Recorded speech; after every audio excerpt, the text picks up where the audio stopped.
Well, hello again, everybody. Welcome to another episode of the Hyperion Adventures podcast. I'm Tom. I'm here with my beautiful wife, Michelle. Hello. So good to have you with us once again. We're recording this on Sunday, August 26th, 2018, just in case you're catching up with us later on in the future episodes, whenever you are listening to this. You found us today. You can find us in the future on SoundCloud and Stitcher. You can subscribe to us, and you'll know right when our podcast is out if you go to iTunes or Google Play Music. And please, if you get a chance, give us a quick review. Tell your friends about us. You know, really like to grow this Hyperion Adventure family as much as possible. Let others know that we are out there and that we'd love to have this family grow. Right. We really appreciate everybody's feedback so far, and we love hearing from you, and we certainly appreciate the ideas and the feedback that you all share with us. So thank you. Absolutely. You're all our Hyperion adventurers. Many of you right now are our OG Hyperion adventurers. And speaking of that, we're coming up on the deadline. Please, please, please get us your information. Just give us a shout and say, hey, I want to be an OG Hyperion adventurer. Let me know. They're cutting off the date on Friday, August 31st. That's it. Why is that? We have some special news coming up here in just a second. So please, please, please contact us wherever you are around the world or across the country. We want to know who you are. We're going to be sending you a little something. We need to know who you are. We may need to order something, so it may take a couple weeks to actually get it to you. But please let us know who you are so we can get this out there and we can know who are the people that started us off when we went from nothing to where we are now and where we're going to be hopefully in the future. So please contact us. You can reach us on Twitter at Hyperion Podcast, Facebook and Instagram at Hyperion Adventures Podcast. Email us. Please email us, HyperionAdventuresPodcast@gmail.com. And you can also find us on the web. You can leave us a comment there, HyperionAdventuresPodcast.com. Now, here is why we need you to get a hold of us before or by the 31st is because there's something coming up that we think is going to advance our audience, but we want to make sure we know these people that were with us from the beginning so we can, have you people that are really special to us. All our listeners are special, but those people that started us from nothing are really super special to us. Right. And, like Tom said, we really want to recognize you and show you our love for the fact that you really did help us grow this podcast. And we really, really are very grateful for your support. So here's the great news that we teased last week and now is coming up as of in September. So this is why we're cutting off the date on the 31st. In September, we are going to be teaming up with a local San Diego radio station. They're going to be promoting us. We're going to be promoting them a little bit. The station is 105.7 Max FM, San Diego's throwback station. They like what we do. And they're great. They play a lot of great 80s music. They like the kind of the same kind of vibe we have. So we've decided to kind of team up. We're going to be on their website, on their app, in their social media. And we really think that that's going to help push us out to a bunch of new listeners that we didn't have before and really grow this Hyperion Adventurer family into a larger one. Right, and we're so excited that this relationship is going to be starting up, and we know that this is really going to propel us more and provide us more opportunity to bring you some even more special guests to our podcast. Absolutely, that's what we look for. We're looking to grow this thing, have it be even bigger than it is now. So, yes, this is going to be a great team with Max 105.7 FM in San Diego's throwback station. So exciting. And we have another couple things that might possibly be in the works yet. Nothing finalized yet, but another couple things that may also help us grow a little bit. So that's awesome, and we're excited about it. Right. Yes. So on to our main topic of the day. As you may or may not know, we have a son with a disability. Our son is Scott is Down syndrome. So we have to deal with Disney with a disability. Right. So we understand what it's like. Well, another person that we saw an article from that we really enjoyed, well, he went to Disney with a visual disability. Right. And we were thinking about it and seems like, you hear about autistic children, people in wheelchairs, people with Down syndrome, even the hearing impaired. You see some of the signers at some of the shows, but we don't really see what much people do with visual disabilities. So this article was really great. It called out to us, and we wanted to talk to him. Right. And it, really inspired us not only about this one individual and what they have achieved in their life, but also really recognizing the support that Disney and their wonderful cast members are in providing the most ultimate fun experience no matter what the situation is. Absolutely. So let's not hesitate any longer. Here he is. Gray Hauser from the Monorail News wrote this great article. You can find him on Twitter at Gray Hauser or at Monorail News on Twitter. And please give him a follow. Check it out. We'll retweet this article. It's a really great article. And without further ado, Gray, thank you for joining us today. My pleasure. And I have to say, I had to bring out the tissues in reading your story. It was amazing. And I was so very grateful that you took the time to really share that with us. Well, thank you. I'm sorry if it, I'm grateful it touched you. I'm sorry if it, No, it was in a very positive way. Cheerful tears, happy tears. tears. Yes, it was like hear great. that Disney It was. treats people so well at times. It's such. So, Gray, if you can give us a little backstory on yourself, you are legally blind, is that correct? Right. So I was actually a micro-preemie. When I was born, they said, I really didn't have a chance to, or I wouldn't have a chance to see or walk or do any of the things that people can regularly do. But God was very good to me, and I can, walk and talk and, function, in a normal manner, and they didn't think that would be possible. The only thing that really was a lingering effect of being born as a micro-preemie and going through that is the visual impairment.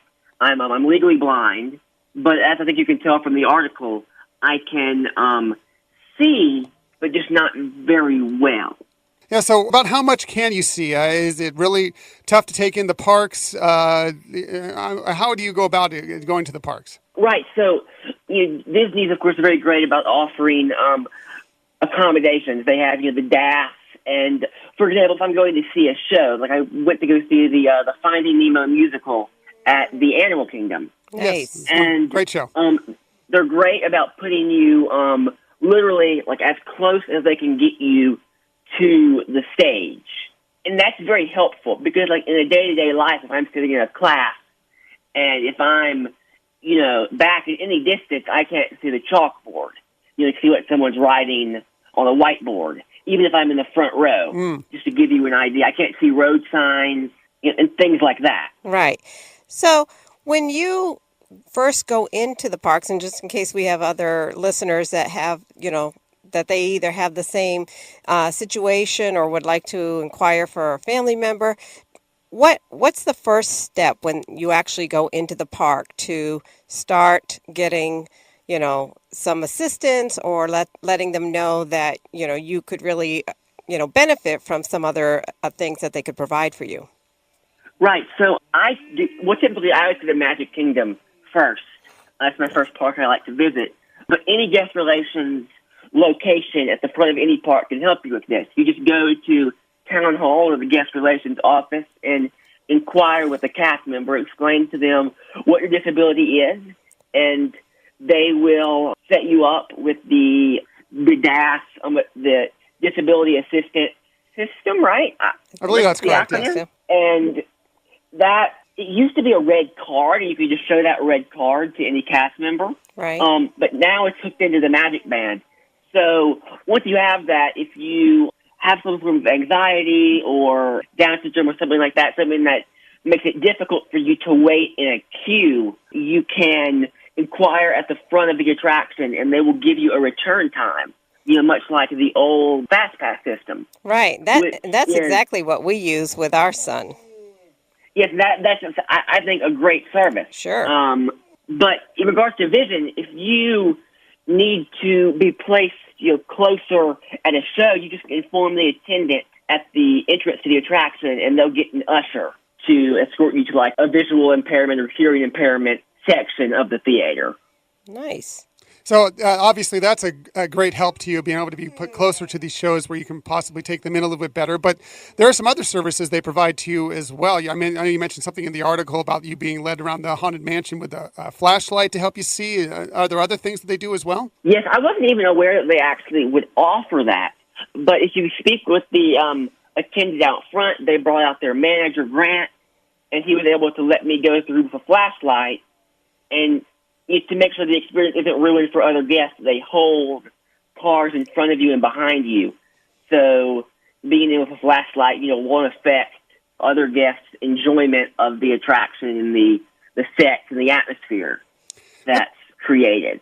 Yeah, that's really great. I'm really happy to see that these Disney cast members step forward and really help you out. Now, from what you said in the article, you had even some more important help from the Disney cast members. You had a little bit of a slight emergency happen while you were out visiting the parks.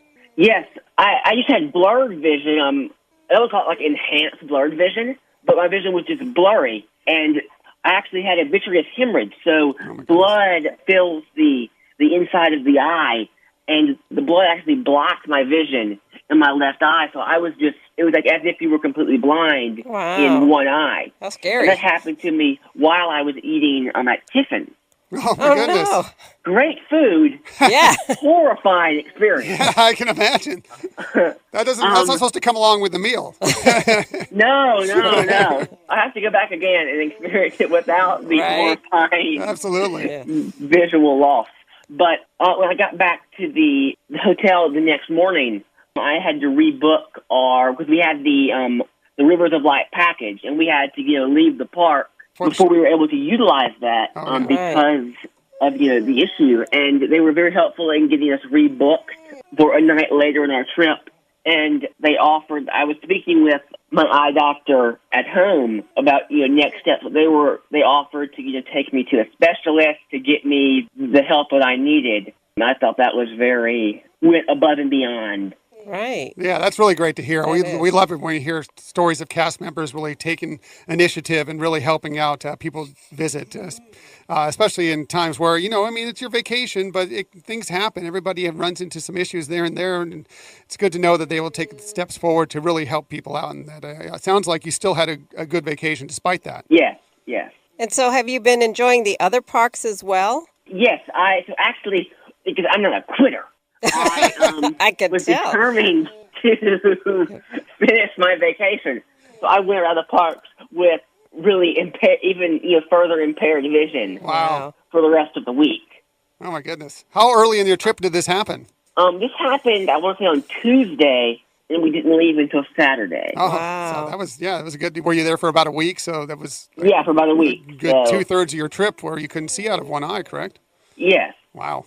Well, it's great that you were still able to enjoy it despite that, and that they took these steps and they can help you out. I'm sure there's a lot of people out there that even may see even less and have less vision than you do, and really struggle through it. But it sounds like they really help people out and can really people can still enjoy their trip despite having this issue. Absolutely. And I think that really is what sets them apart from other entertainment venues. Right. You go to a baseball game, they're not going to do anything for you. Mm-hmm. Right. You go to a Six Flags, they're not going to do anything for you. Right. Universal will maybe do something for you, but no one is up there in accommodating you as Disney is. That's so great. That's so great. We really appreciate what they've done for you, and it's good to hear for that. Do you have any other tips you'd like to give any listeners that may be in the same situation as yours, or maybe a little different, whether it be a hearing impairment or autistic or whatever the case may be? Yes, I would just say that never be afraid to ask, because that's something that most people don't like to impose or don't like to speak up, because it's a little awkward talking about something that's wrong with you. You might feel like you are being selfish or are asking for something. You don't want to come off as thinking you deserve something, and they're going to help you, however they can, and it never hurts to ask. That's so great. Well, we really appreciate that. That is true. I think that's the most important thing, communication, really getting out there and telling people what you need, how they can, and having them help you. That's the most important thing. If you just go in there and try and do these things on your own when there's people there to help you, that's really important. Right. And again, we're really impressed with, your strength and your fortitude to, take on the challenges. And we're hoping now this information can help other people as well. And by the way, it sounded like coming out of your article that you loved Disney almost even more after this trip where you had such difficulties than you did even before going in. Yes, absolutely. And I know you're excited to get back. Do you have your trips planned in the future? Yes, I'm going to be going back in December or January. Oh, are you going to be going back for around the holiday season or a little bit after that? Maybe a little bit after that, but I'm really hoping to get down during the Christmas season. Yeah, right. That'd be really great. That'd be really great. So, well, Gray, thank you so much for joining us today. We really appreciate it. Your story's fantastic. We're going to share it out there on social media so everybody else gets a chance to read it as well. If you want to find Gray on Twitter, he is at Gray Hauser. He works at Monorail News. You can find them also on Twitter. Give him a follow. Check him out. Cool stuff out there. And Gray, thanks again. Thanks for giving us your time on this Sunday and really sharing your story with us. Hopefully it helps some other people out there. No, thank you for your time. Really appreciate Gray Hauser joining us. Again, you can find him on Twitter at Gray Hauser or at Monorail News. Really was a great article, and he really had some interesting information there. Yeah, very inspiring. It's very inspiring to see that he hasn't let this visual impairment hold him back from anything, and it's also great to hear how the Disney cast members really stepped up and seemed to help people who have troubles like him. Right, exactly. And it just proves that anybody can have a great time at Disney. That's what Disney is all about. They want everybody to have a wonderful vacation. Right, and we want to echo what he mentioned in terms of going to asking, guest services or going to City Hall, and having a chat with the cast members there. And what they do is they really customize, what the needs for the experience will be.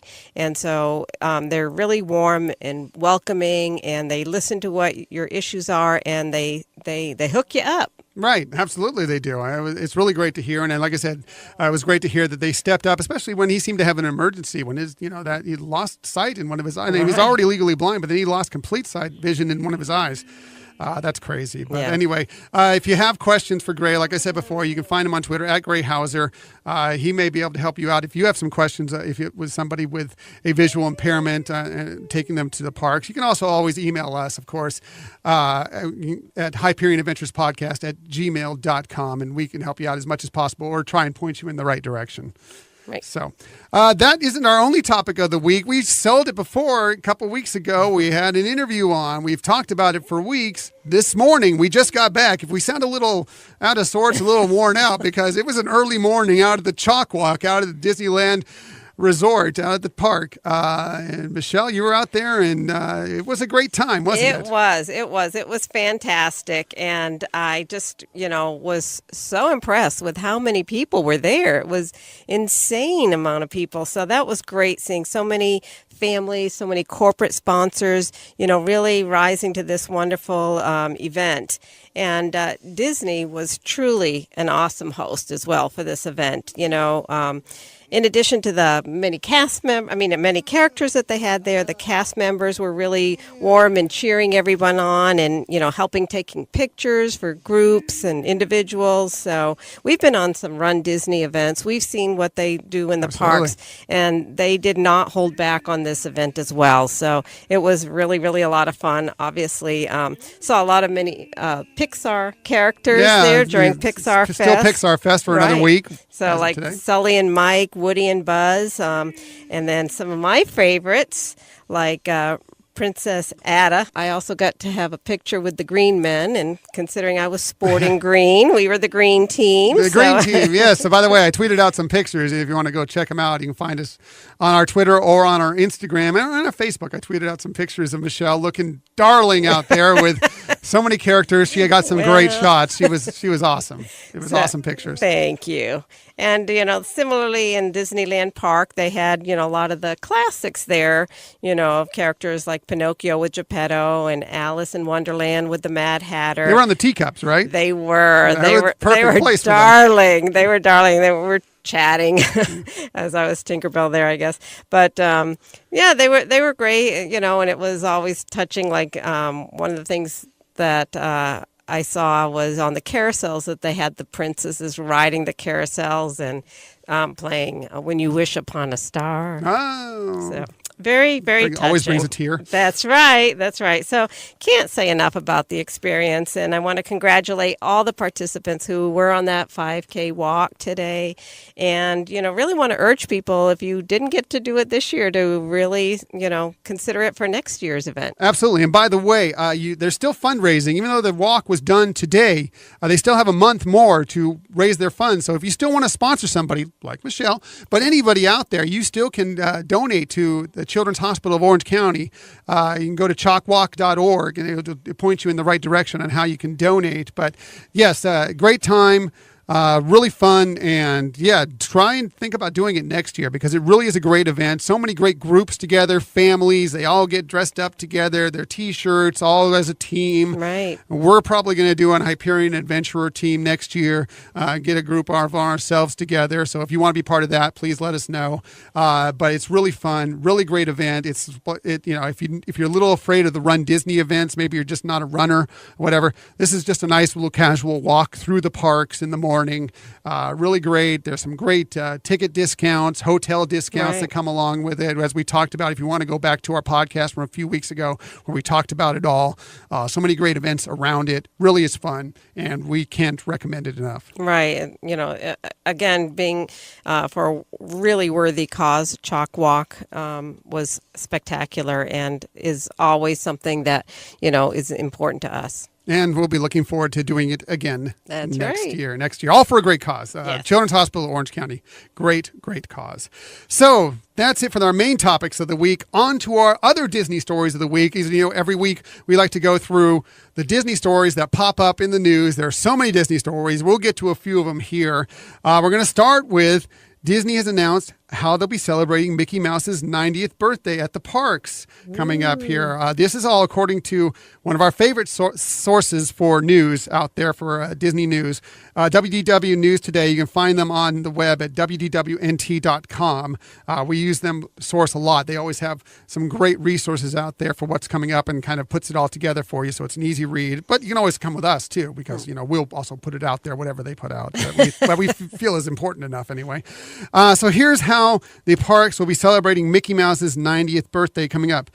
Shanghai Disney is going to be the first park to start really celebrating Mickey's birthday. They are going to have a brand new Mickey themed float at the opening ceremony of the Shanghai Tourism Festival on September 15th. So just coming up a couple weeks from now to commemorate the Shanghai launch of the world's biggest mouse party. Nice. A giant birthday card will be installed next to Storyteller's statue featuring birthday wishes from Mickey's pals. And then from November 16th through the 18th, guests will enjoy themed food and merchandise offerings, as well as the opportunity to sing happy birthday to Mickey just before the nighttime spectacular show each evening, all culminating with a special nighttime birthday spectacular at Enchanted Storybook Castle on Mickey's birthday, which is November 18th. That sounds like a blast. That sounds like fun. It really does. Should we head out to Shanghai? Let's check into it. Yeah, see what the flights are. Walt Disney World Resort, a little closer to home, especially for many of you out there in the country.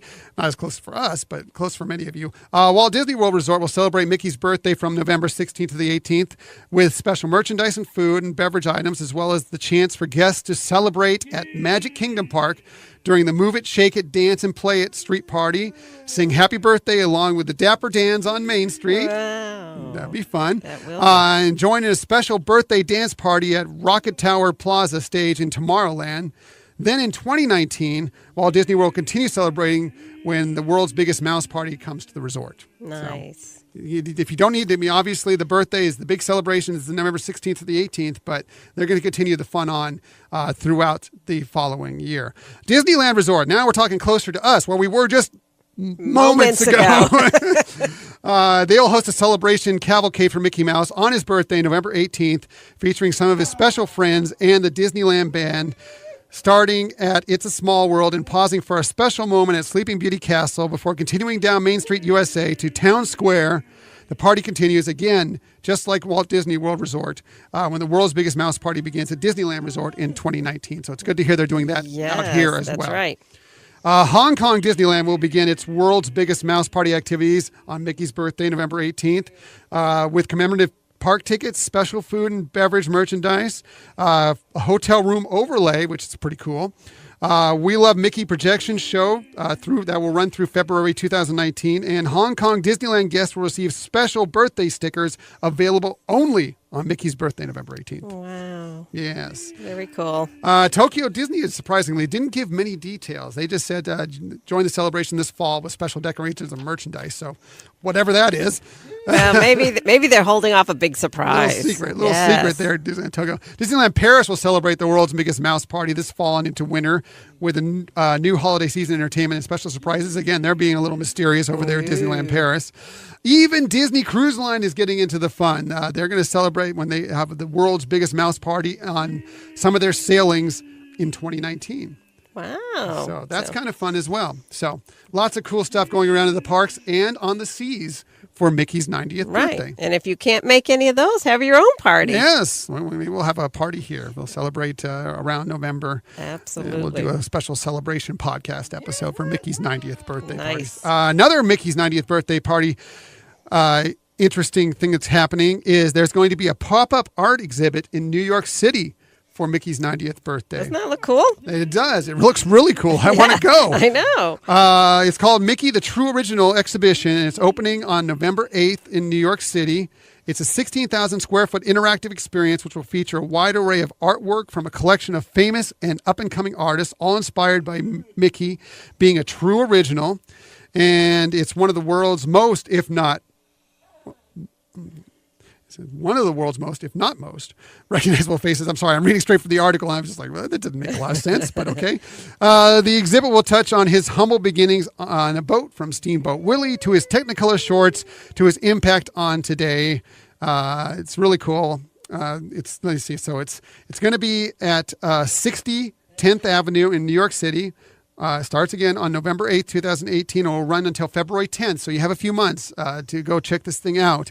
Tickets are available for $38 per person. So not bad. No, bad. Like I said, it really looks fun. Yeah, yeah. So really cool. Another cool way to celebrate Mickey's 90th birthday. The leader of the club that's made for you and me. Come on, finish it out. MICKEYMOUSE.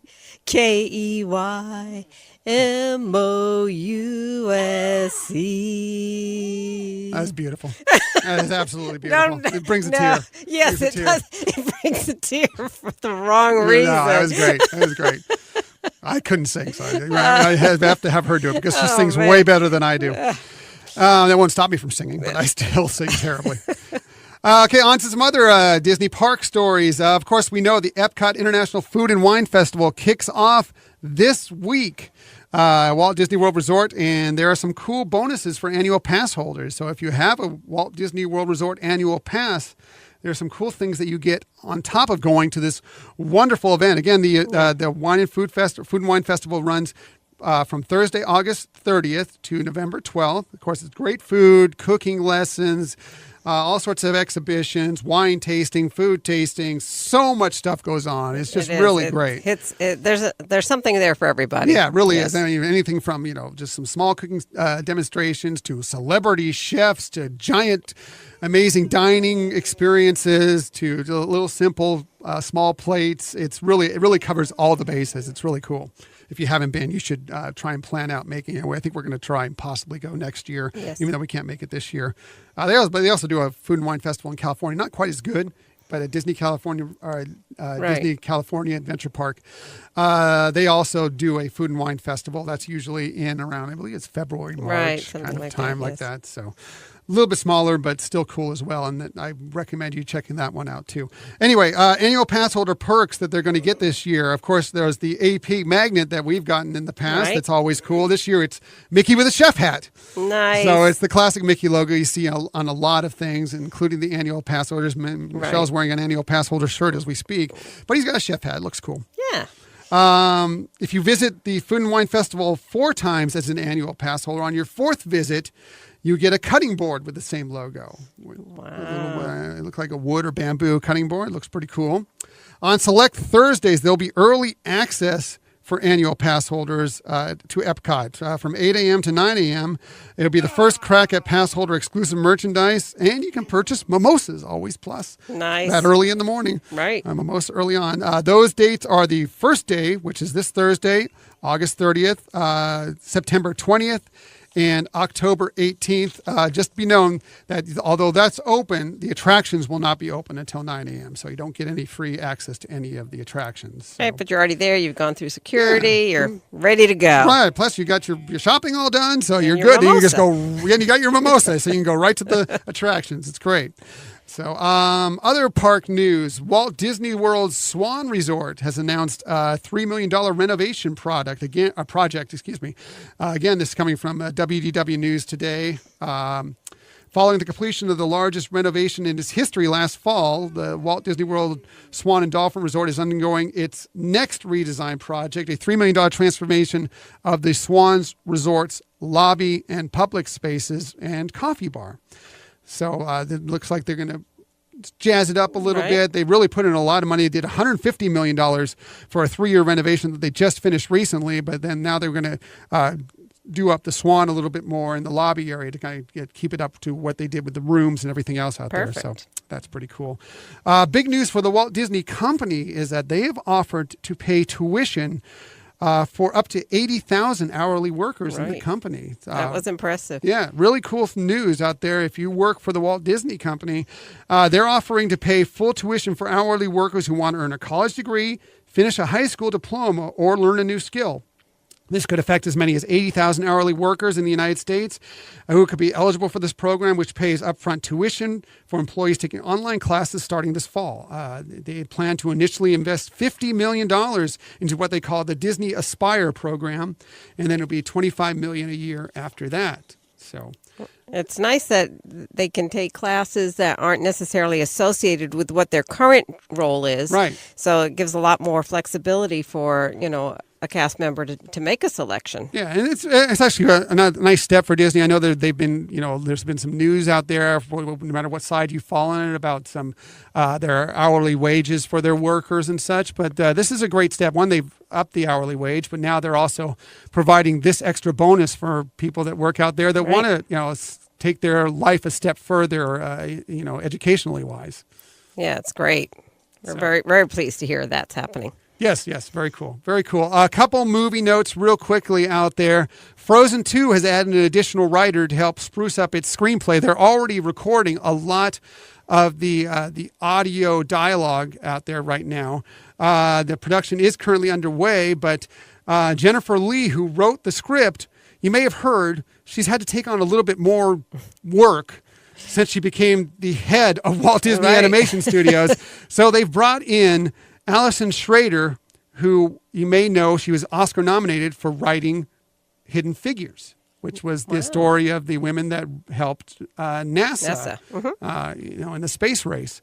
So she's coming on to kind of just help with fill in a few cracks and some of the stuff that Jennifer. I mean, she's also directing the movie too. Not only is she heading up Walt Disney Animation Studios, writing this movie, she's also directing the movie. So just kind of a little somebody to kind of help out, just fill in a few things as they move along. And this movie, I believe, is scheduled to come out next year. Nice and perfect person to be adding on to that project. Absolutely, I'm sure. Big name. Yes. One more casting. We can't get away without some Star Wars news in this. Star Wars Episode 9 has added a familiar person that many may know, especially if you know J.J. Abrams' shows from the past. Dominic Monaghan is being added to the cast. You may remember him as Charlie from Lost, a J.J. Abrams show, or as Merry the Hobbit from the Lord of the Rings trilogy.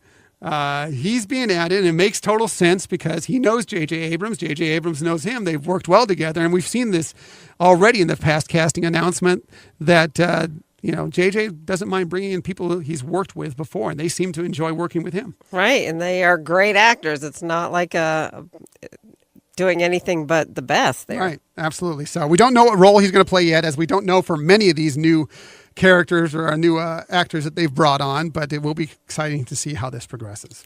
Yeah. So that's it for our news of the week. Quickly, we need to get to our tips of the week. If you haven't heard us before, we end every show that we do with our tips for the week, whether it be at the parks, whether it be on Disney Cruise Line, whether it be Run Disney, whether it be a Disney Vacation Club, whatever, anything to help you with your vacation. We'd love to hear your tips. By the way, if you have a special favorite tip, please email us. Let us know what it is. HyperionAdventurespodcast@gmail.com. And we'd be happy to share that with our listeners if we like it and we give you full credit for it. We're not going to steal it from you. And by the way, I was mentioning this earlier. If you send us our information, we're not using that for anything else. We're not going to go and sell it off to a company and they're going to start spreading you a bunch of junk mail, spam mail. You're going to start a bunch of phone calls, more than you already get already from, I don't know if you got this week, but the weekly IRS call that apparently we're in big trouble. That come every week. Maybe it's just me that gets that call. Anyway, let's get to our tips of the week. We do this every week, and every week we start ladies first with Michelle's tip of the week. Well, thank you. So we know that many people have food sensitivities or allergies, and something that we discovered on the Disney Parks app is that they give you a lot of great information, but it may not be as obvious at first. So if you pull up on the app, say you're looking at Disneyland or Disney World in one of the parks, and you're looking at a menu, if you scroll down to the very, very bottom of the selection, so you go past even where it lists the beverages, past the kids' meals. Right, all that. Then they list some meal selections there. And again, it's not just like, we can leave off a sauce or we can do something. It's actual other items, other menu items that are in consideration of different types of food allergies or food sensitivity, such as gluten, wheat, egg allergies, fish or shellfish, I should say. So want to make sure you take the time, if you do have a food sensitivity, to explore on the app that the lower section, so that you don't miss out on some really great food that can take into consideration what type of food sensitivity or allergy you may have. Absolutely. It's really great because it does list it by allergy. So the dishes that are on the menu above, as you scroll down, it'll give you what is fine to eat if you have a wheat allergy, if you have a soy allergy, if you have a tree nut allergy, whatever it may be. If you have one of those, they can either maybe change out a part of the dish, or they say this dish is perfectly fine if you have that allergy. They serve just as is. Right. Some things they're swapping out a different thing that would, like if it's a gluten-free, they may swap out a different bread product or other types of things like that. So yeah, it's really wonderful. And again, you might not notice that if you're just looking at the food selection and going down, then you start seeing, like you said, the kids menu and the beverage and think, okay, that's it. So if you do have a food sensitivity or an allergy or anybody in your family, then make sure when you're looking at the menu item, you really take the time to scroll down to the bottom. Yeah, and if you don't have the app or for whatever reason it's not with you at the time, just ask. Just ask the people at the counter. If they don't know, they'll go ask somebody else. But as we've already discussed in this episode is really important about people with different abilities, that maybe have some struggles at the park for whatever reason it be. And allergies are definitely one of those things, or food sensitivities. The cast members there are really willing to help. They really want to see everybody have a great vacation. So just ask it's nice to see that it's right there in one place on the app for you. It really makes it convenient. So that's really great. And it's a great tip. As always from Michelle. She always has the best tips. Now on to my, second-rate tip here. Sure. My tip. I'm going to talk about, we've discussed earlier, we need to talk more about Disney Cruise Line. So I'm going to give a little more about Disney Cruise Line today. So I'm going to talk about your first day when you're getting on board the ship, some things to do to make your first day on board a ship, if you've never been on before, maybe you've been on, but, you just didn't quite have that great first day, how it can make it a little smoother for you as you board this ship, and how you can really enjoy it a little bit more. So the first thing I'm going to talk to you about is, and this isn't even the first day. This you start well in advance, and that is when your window opens, schedule your port arrival time for as early as possible. Now, if it's your very first cruise, you can schedule your arrival time 75 days in advance. If you've been on a cruise before, but not up to, I think it's 5 cruises, I think now to get gold. I can't remember. But Silver Castaway Club is 90 days. Gold is 105 days. Platinum and Concierge guests get 120 days out. You can schedule your arrival time. Schedule your arrival time for the earliest possible time that you can, because the earlier you get on board, the more you're going to start enjoying the fun sooner. I mean, really, and plus the crowds are going to be less on the ship, so you can really take advantage of the pool, get to the buffet earlier without as many lines. You can really get on board and really get into the meat of it and really enjoy it. So that's one way to get started well earlier. Another way to get started earlier is as you're checking in online, be sure and register for the Oceaneer Club and Lab during your online check-in. You can visit when you actually get to the port, to the terminal. You can then visit the check-in desk for kids' activities after you've checked in for the cruise. Since you did all the work online, you can pass by all those people that are filling out paperwork there and get your kids all ready to go. And that's handled before you even get on the ship. So that's done. You can zoom through that. You can also pre-book ahead of time your meet and greets with characters, excursions, tasting, character breakfasts, etc. If you take care of that all ahead of time, when you get on the ship, you're not rushing here, sending one family member here, and one family member there, and one family member over here to try and handle all these things. If you handle all those things ahead of time, it makes your first day that much more smooth. Definitely. And especially when you're traveling with kids and they're getting anxious and the vibe is really enthusiastic there at the port and everybody's all excited and can't wait to get on board. And so the more that you can have that work done ahead of time, then like you said, you're bypassing the line, you're bypassing, everybody standing around as you're filling out forms and everything. So great tip. Yeah. So even more so, another thing, it seems simple, but it's also good. Download the Disney Cruise Line Navigator app ahead of time. Don't wait till you get to the port to download it. One, you get this great countdown clock so you can look at every day when you're suffering at work. It's like, only 27 more days till my cruise. Yay. So, it really is a nice little boost in everybody. The kids will enjoy it too. How many days do we have left? Right. Really fun. Once you connect to the ship's Wi-Fi, all the info for your sailing will be right there on your phone or your tablet, whatever you may have. And it helps you navigate while you're on. It does help you navigate. No pun intended there.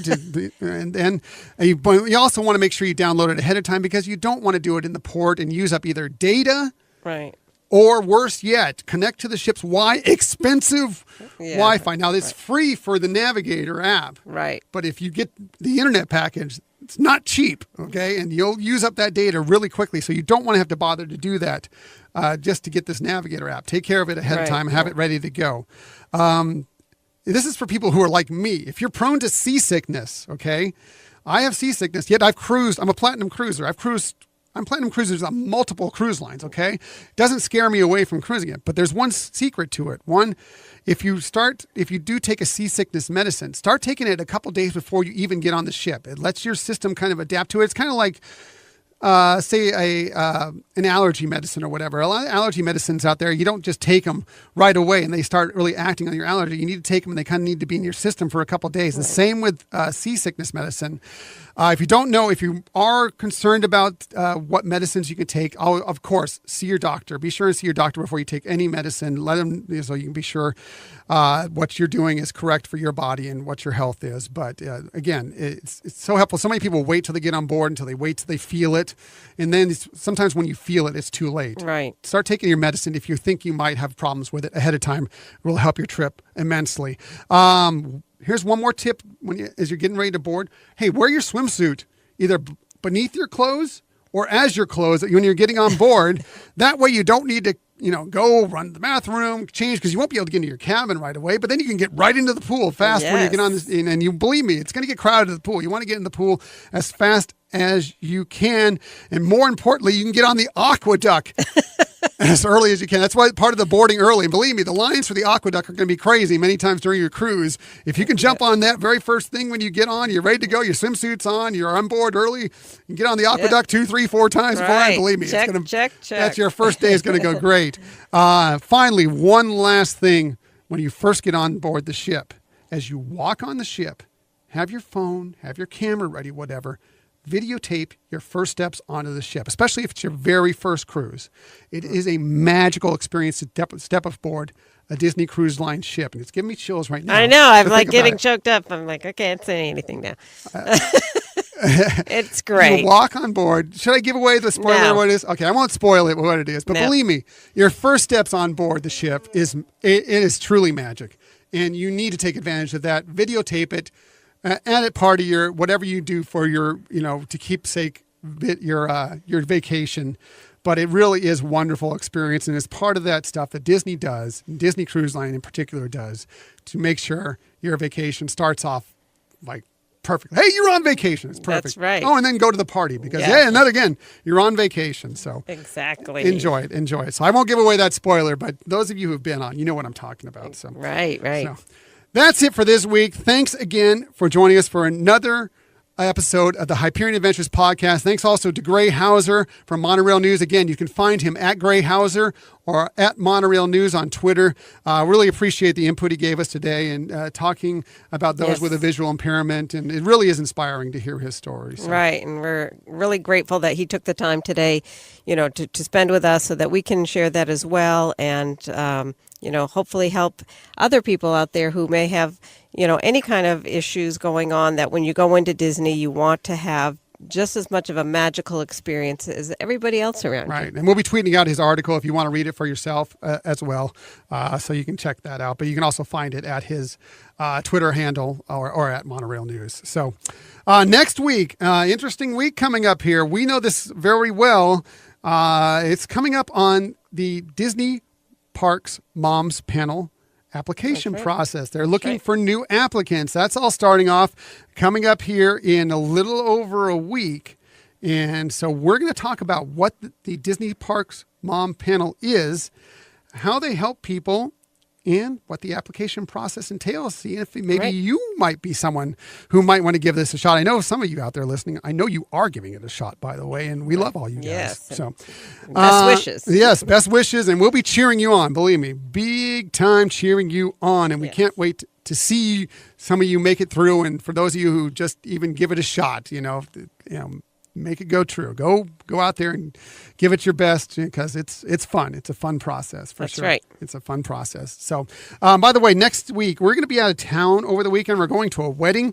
So our plan is to try and record the next podcast on Monday, on Labor Day. So if it's a day late, you'll know why. If you don't get an announcement that we have a new podcast on Sunday, it's because we're going to be out of town. We'll be coming back on Sunday, but we're going to record on Monday. So speaking of that, that's how you can find us if you are on iTunes or on Google Play Music. If you subscribe to us, no matter when our podcasts come out, you'll get a little announcement on your phone or device saying, hey, they've got a new podcast, so hey, let's go listen. Right. You can also find us on SoundCloud and Stitcher, of course. You can follow us on social media at Hyperion Podcast on Twitter, Facebook and Instagram at Hyperion Adventures Podcast, on the web, HyperionAdventuresPodcast.com. And please, please, please email us again, August 31st, you OG Hyperion Adventurers. I need to hear from you. HyperionAdventuresPodcast@gmail.com. What we should say here from the rest of you, because we know there's some others out there that haven't reached out to us yet. Yes. So. We've heard from some of you. I want to hear from more of you. Please, please, please contact us. And if you're listening to this past the cutoff date, hey, we love you just the same. That's just because these people are called the OGs, you're our Hyperion Adventurers as well. We love our whole Hyperion Adventurer family. And we appreciate you every single day. I look on, I see you listen. I'm always amazed when I get more listens. Yes, it's amazing. Really fantastic. Wonderful. It's fantastic. So thank you so much. And again, we'll be teaming up with 105.7 Max FM, San Diego's throwback station, coming up here pretty soon, and that's exciting for us. So thank you again for listening to the Hyperion Adventures podcast. We really appreciate all of you, and we're looking forward to talking with you again next week. Until that time, I'm Tom. I'm Michelle. And we hope that you have a magical week.